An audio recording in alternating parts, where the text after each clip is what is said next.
Alrighty guys, this video is all about the runs that are associated with the power phase and probably pretty consistent with any other runs that you would ever have in your program working with me. So there's a couple different types of runs.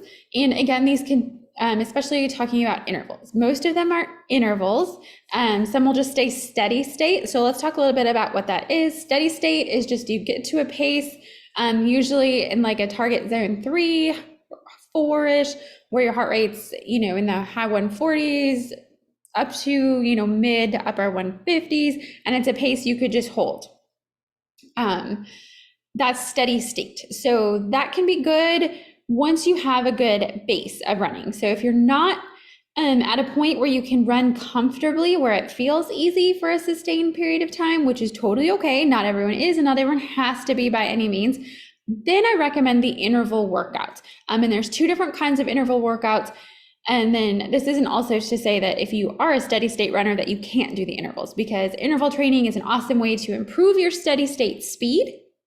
It's also a great way to burn more fat and more calories in your run. Too much steady state can actually do more harm than good.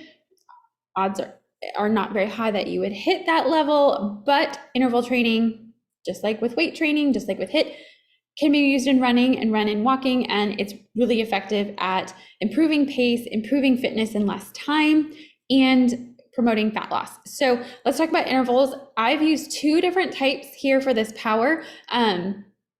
It'll say run intervals, and then there's some times. Those are really strict, and they're shorter intervals with a rest time. And so those intervals, I want you to have a pretty high effort, high output. Your speed should be near your best. If the interval is shorter, your speed is probably going to be able to be a little faster than if your interval is like a minute or 2 minutes.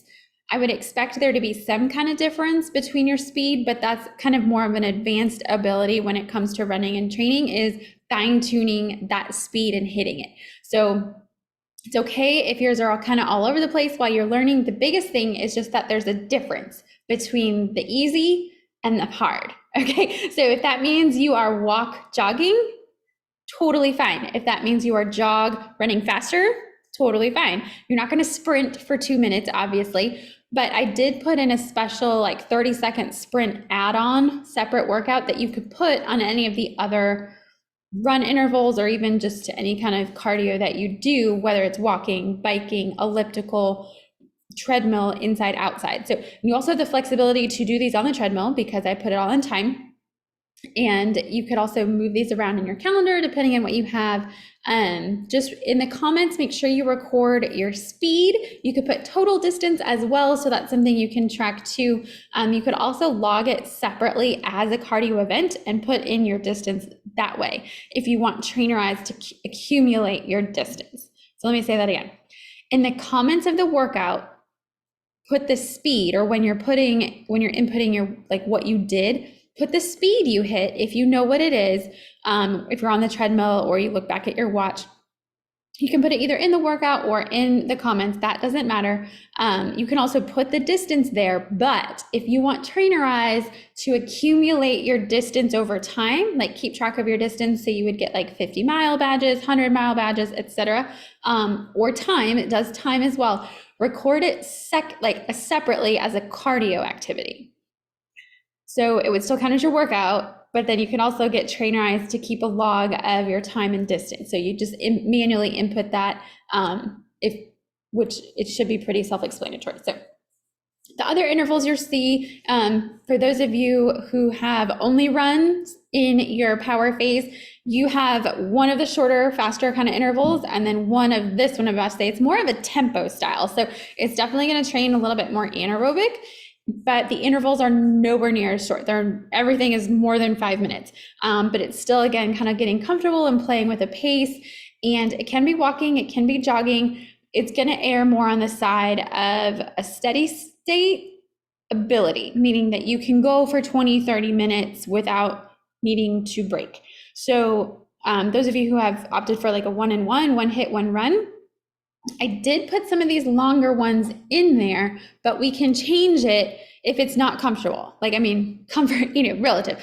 If it doesn't seem like it's something you want to do or that you'd be greatly successful at. If the shorter intervals is preferable, we can definitely sub that in. But by default, I went one short interval week 1, a longer interval week 2, a shorter, I might have versed it, but 1 week is a shorter one, next week is going to be the longer interval. So it's still more steady state. It's totally up to you.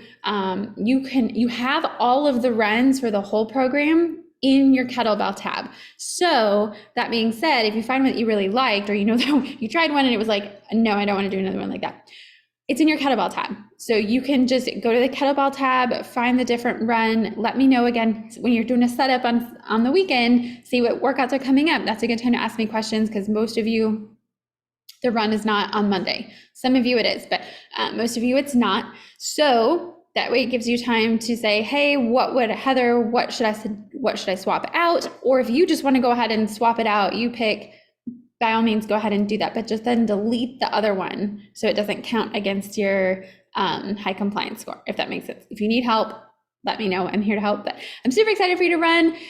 Those of you who are doing the one-on-one, if the weather is better and you want to run outside on the opposite day that your cardio or Tabata workouts are, you would swap those. That would be my preference, is that you just swapsy the cardio and keep the recovery on Wednesday if you can, and keep the lifts where they're at.